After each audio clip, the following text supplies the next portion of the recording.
Hello everyone, welcome back to this channel. इस video से मैं एयर फ्लो की एक नई प्लेलिस्ट शुरू करने वाला हूं जो कि हिंदी में होगी। और इसका गोल ये है कि अगर आपको एयर फ्लो के बारे में जीरो नॉलेज है, फिर भी अगर आप इन ट्यूटोरियल्स को फॉलो करते हैं तो आप अपनी खुद की एक वर्किंग डेटा पाइपलाइन बना पाएंगे। मैं कोशिश करूंगा इस सीरीज़ को 4 से 5 वीडियोज़ के अंदर ख़त्म करने की, बट ये ज़्यादा भी हो सकती है क्योंकि मैं श्योर नहीं हूँ, क्योंकि अभी हमारा ये पहला वीडियो है। सो इसमें हम step by step air flow के सारे कॉन्सेप्ट्स, इंपॉर्टेंट कॉन्सेप्ट्स को समझने की कोशिश करेंगे। जैसे कि आज का जो हमारा वीडियो है वो अपाचे एयर फ्लो इंट्रोडक्शन से रिलेटेड है। अपकमिंग वीडियोस में हम इंस्टॉलेशन, आर्किटेक्चर, अपना पहला डैक कोड कैसे लिखें, या फिर बेसिक कॉन्सेप्ट्स लाइक ऑपरेटर क्या होता है, शेड्यूलिंग क्या होती है, डिपेंडेंसी क्या होती है, राइट, वेरिएबल आप कैसे सेट करोगे, कनेक्शन कैसे बनाओगे, एक्सकॉम क्या होता है, ये सारी चीज़ों को हम डिटेल में देखने वाले हैं। और जो चीज़ें इंडस्ट्री लेवल पर रिक्वायर्ड है, मैं कोशिश करूँगा कि उनका भी मैं आपको प्रैक्टिकल ओवरव्यू दूँ। तो प्री रिक्विजिट जो है इस प्लेलिस्ट को फॉलो करने का वो ये है कि अपाचे एयर फ्लो जो है वो पाइथन का फ्रेमवर्क है। तो आप कोई भी डैग या कोई भी वर्क फ्लो आप लिखने वाले हैं यहाँ पे, वो आप पाइथन में लिखने वाले हैं। सो आई होप आपको पाइथन लैंग्वेज आती है, तभी आप इस प्लेलिस्ट को फॉलो कर रहे हैं। एंड यही इकलौता प्री रिक्विजिट है इस प्लेलिस्ट को फॉलो करने का। सो बिना टाइम वेस्ट किए हम शुरू करते हैं आज का हमारा टॉपिक, जो कि है introduction to Apache air flow.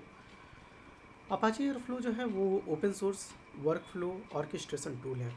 Open source का मतलब है कि इसका जो कोड है वो गिटहब पे आपको अवेलेबल मिलेगा, पब्लिकली अवेलेबल है, फ्री है। आप इसे डाउनलोड करें एंड यूज़ करें। मैं आपको एक बार इसका गिटहब रेपो दिखा देता हूँ। आप अगर गूगल पे सर्च करेंगे Apache air flow GitHub repo, आपको मिल जाएगा।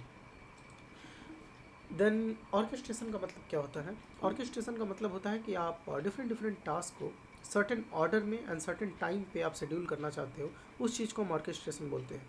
और ये जो सारे डिफरेंट डिफरेंट टास्क आपको छोटे छोटे टास्क मिलेंगे, इन सबको मिला के वर्क फ्लो बनता है। तो मैं अगर आपको एक एग्जांपल के तौर पे समझाना चाहूँ, तो मान लीजिए मुझे अ, एक वेदर रिपोर्ट चाहिए रोज़ सुबह 8 बजे, जहाँ पे आज का टेम्परेचर क्या है एंड AQI क्या है, मुझे बस ये चाहिए, इससे रिलेटेड इन्फॉर्मेशन चाहिए, राइट। तो उस केस में अगर मैं इस टास्क को अगर मैं स्प्लिट करूँ छोटे छोटे, आई मीन इस वर्क फ्लो को अगर मैं स्प्लिट करूँ छोटे छोटे टास्क में, तो आप देखोगे कि सबसे पहले हमें ज़रूरत पड़ेगी वेदर से रिलेटेड डेटा की, जो कि हमें डाउनलोड करना पड़ेगा किसी न किसी सोर्स से। अब सोर्स क्या हो सकता है वेदर का कोई API। सो मान लीजिए कि जो हमारा पहला टास्क होगा वो होगा कि हम किसी वेदर API को कॉल करें एंड वहाँ से वेदर रिलेटेड डेटा लें।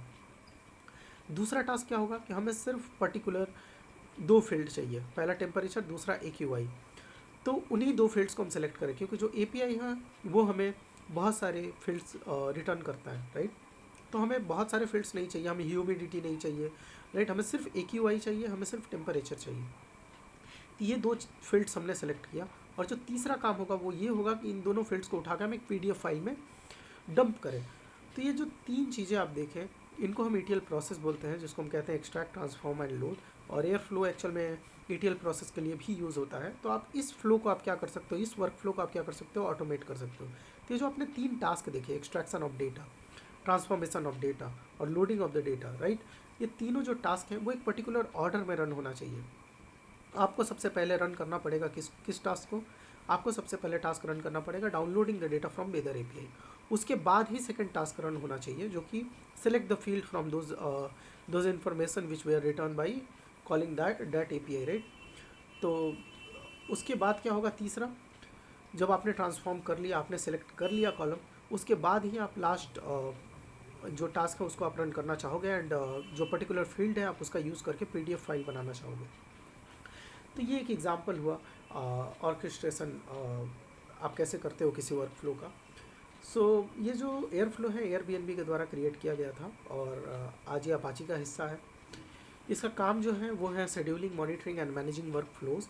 सो शेड्यूल, जैसे मैंने आपको बताया कि रोज़ 8 बजे मुझे वो रिपोर्ट चाहिए, तो मैं कोशिश करूँगा इस वर्क फ्लो को शेड्यूल करने का कि ये सुबह 8 बजे रन हो, राइट। दूसरा जो काम है monitor and manage work flow. तो मॉनिटरिंग मतलब आप हर एक टास्क को आप मॉनिटर कर पाओ सही से।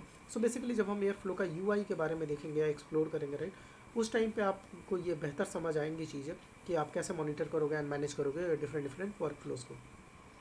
ये जो वर्क फ्लोज़ हैं वो पाइथन कोड में डिफाइन है। जैसा कि मैंने आपको बताया कि Apache air flow itself is a Python framework. तो आप कोई भी कोड लिखते हो तो आपको पाइथन में लिखना पड़ेगा। अब आते हैं अपने दूसरे टॉपिक पे कि एयर फ्लो का यूज़ क्यों करें। तो पहला जो पॉइंट है वो है ऑटोमेट रिपीटेटिव टास्क। जैसा कि मैंने आपको बताया, कोई भी रिपीटेटिव टास्क है, अगर आप उसको ऑटोमेट करना चाहते हो तो आप एयरफ्लो का यूज़ कर सकते हो। एज़ फॉर एग्जांपल, एक मशीन लर्निंग का पर्टिकुलर मॉडल है जो पर्टिकुलर टाइम पर ट्रेन होना चाहिए, तो उस चीज़ को मैं ऑटोमेट कर सकता हूँ। दो सिस्टम्स के बीच में डेटा सिंक करना है, वो मैं ऑटोमेट कर सकता हूँ एयरफ्लो के थ्रू। और भी बहुत सारे रियल टाइम यूजेज हैं। दूसरा जो इसका एडवांटेज वो ये है कि ये रीट्राई को सपोर्ट करता है, डिपेंडेंसी हैंडल करता है, शेड्यूलिंग आप कर सकते हो इसका एयरफ्लो के थ्रू। शेड्यूलिंग हमने ऑलरेडी डिस्कस किया। रीट्राई क्या होता है, मान लीजिए वेदर एपीआई, राइट, हमने कॉल किया वेदर के डेटा के लिए और उस समय वो जो सर्वर है वो डाउन है, ठीक है, हमें कुछ रिटर्न कोड मिला कि हमारा जो एपीआई कॉल है वो फेल हो चुका है। तो उससे क्या होगा, ये डैग भी फेल होगा। उस केस में क्या होना चाहिए, डैग को वापस से रीट्राई करना चाहिए दोबारा रन होने के लिए, राइट। तो ये जो फंक्शनैलिटी है, retry functionality, it is supported by airflow, ठीक है। तीसरा जो पॉइंट है वो है स्केलेबल एंड एक्सटेंसिबल। चूँकि आप पाइथन यूज़ कर रहे हैं तो आप पाइथन के डिफरेंट मॉडल्स को आप लेवरेज कर सकते हैं यहाँ पे। एंड स्केलेबल है इन द सेंस, जो वर्कर नोड्स होते हैं एयरफ्लो को रन कराने के लिए, आप उनको बढ़ाया घटा सकते हैं अकॉर्डिंग टू योर नीड। ये मोस्टली यूज़ होता है जब आप क्लाउड पे यूज़ कर रहे हैं एयरफ्लो को, तो क्योंकि आजकल जितने मेजर क्लाउड्स हैं, GCP, AWS, एज्योर, वहाँ पे एयरफ्लो आपको मिलता है। और वहाँ पे आप क्या कर सकते हो कि वहाँ पे आप कॉन्फ़िगर कर सकते हो कि आपको कितने वर्कर नोड्स चाहिए एयरफ्लो को रन करने के लिए। तो ये मैनेजेबल है एंड आप उसको स्केल कर सकते हो।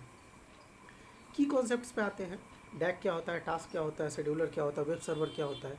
ये जो की कॉन्सेप्ट्स हैं आपको आर्किटेक्चर के टाइम पे और अच्छे से समझ आएंगे, बट फिर भी मैं आपको छोटा सा ओवरव्यू दे देता हूँ कि डैग क्या होता है। As name suggest, direct acyclic graph. Acyclic graph का मतलब होता है वो ग्राफ जहाँ पे कोई लूप ना हो, ठीक है।